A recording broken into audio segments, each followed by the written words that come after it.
So we've had a change to the agency suppressor for all Cold War weapons, and it's a change that we were kind of asking for, some kind of monolithic suppressor equivalent, because without that, people are just not going to use suppressors on the Cold War weapons. If you played Warzone, you're probably going to be running a suppressor on your weapon, regardless of which weapon you're using. As you can see right here, now you get full sound suppression and damage range, whereas before you had a negative impact on your range and bullet velocity. So I thought I'd go ahead and test this out. So I'm going to walk you through some of my testing and give you kind of an idea of how much this agency suppressor is actually helping out. If you enjoyed the video, learned something new, please do me a favor, hit that like button. If you're brand new, want to find your way back, make sure you are subscribed with notifications on. So basically how you do this testing is you choose a specific location on the map, and then you choose an area that you're looking to shoot at. Ideally, it's going to be very far away. This particular instance, it's over 300 meters. Obviously, there's other tests I could do where it's 500, 200, and get all these variables and combine them. But I just want to do some quick testing,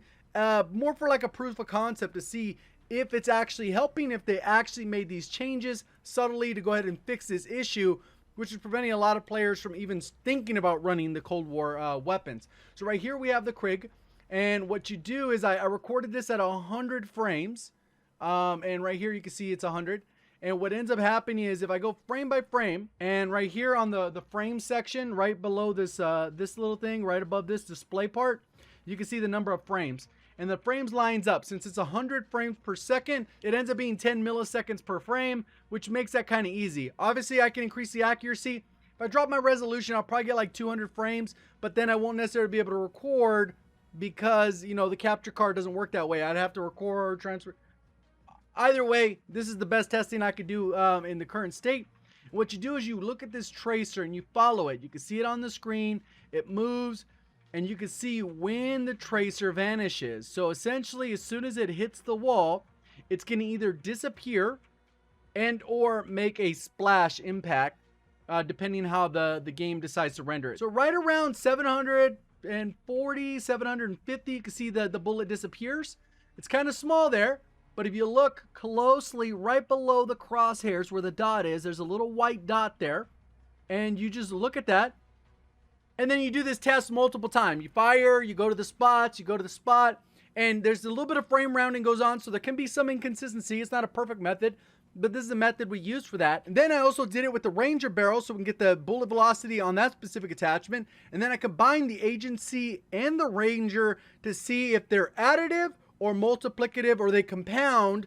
So whether or not they're following Modern Warfare logic or they're following Cold War logic. So I'm gonna go ahead and let's go ahead and talk about the results. So obviously, like I said, there could be a little bit more accuracy if I increase the frames. I ran more tests where I'm at various distances. Again, this is more of a proof of concept, so these numbers can be a little bit more fine-tuned, but they show a little bit of a correlation that there is improvement, and then there were changes between yesterday and today's little mini update where you didn't even need to download anything. It's already just part of the game. They ran it through, and then they were able to fix that. So if we look at the Krig and the FFAR, which I did test on both, if we look at none, it's 596 and 596. I'm not 100% sure if that's changed, but they're right around 600. And then what happens is if you equip the Agency, we get 694 and 727. Again, that could be a result of rounding errors because they're obviously starting at the base. And you can see right here, you get an added bonus of about 16 to 22%.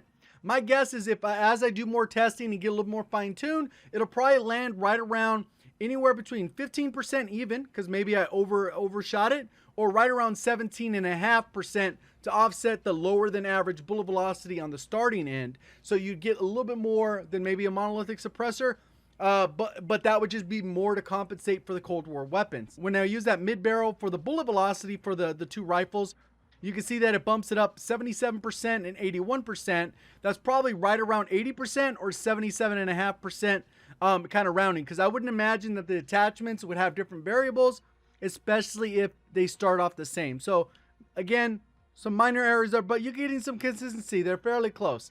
And then when you combine them, you can see that the numbers come up to 105 and 111, and that means that they are not additive. So basically that combination tells us that they're multiplicative, or they compound based off each other. They stack the same way that we've seen in Modern Warfare. So maybe this will open more people up, more streamers putting out content saying, hey, you know what? I use these weapons and they feel much better. But this doesn't address the recoil issue. I'm sure there's going to be other fine tuning. They said there's going to continue to be. Obviously, everything's in the shadows until we get a list of patch notes that's very specific, but I don't see that happening in the near future. So if you guys did enjoy the video, learn something new, if you did, please do me a favor, hit that like button. And if you're brand new, looking to find your way back for more Call of Duty content, just make sure you subscribe with notifications on. Appreciate all the support on the channel. Thank you for watching. As always, have a great day.